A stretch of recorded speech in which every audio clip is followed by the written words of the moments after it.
विधानसभा उठिब पुरी रथयात्रा दलाचकटा प्रसंग यह कहते विरोधी दल उपनेता प्रसन्न आचार्य राज्य सरकार को कड़ा समालोचना कर से कहते बीजेपी सरकार होती वाक्यवीर कर्मवीर नुहति विभ्राट मध्य होती रथयात्रा यह अक्षमणीय बोली मुख्यमंत्री स्वीकार कर लोक देखाणिया भाव जिलापाल कि एसपी को बदली करने समाधान नुहे आहरी कठोर कार्यानुष्ठान नेबार आवश्यकता रही। यह घटना सारा देश और विश्वर जगन्नाथ प्रेमी को आघात देछि।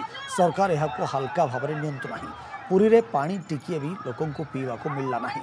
केवल एसी रूम रे टेबुल चेयर रथयात्रा संपर्कित निष्पत्ति होगा भली लगुच।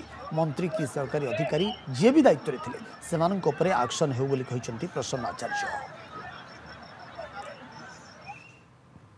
निजे माननीय राज्यर माननीय मुख्यमंत्री निजे कहिसंती अक्षमणीय अपराध निजे राज्यर मुख्य तक स्वीकार कर अक्षमणीय अपराध ये दोष त्रुटि जो मैंने दायी सरकार कर्तव्य हो तार उन्मोचन करवा। कोटि कोटि जगन्नाथ प्रेमी आहत होती क्षुब्ध होती सारा विश्व यहाँ चर्चार विषय होशार मान सम्मान को क्षुण्ण कर संपर्क में तदंत तो निश्चित भाव सरकार करेंगे बोली आम आशा करुचु किंतु पूर्व तदंत मान भाया से तदंत पुणी सिंधुक भितर बंद होकर रही न जाऊ।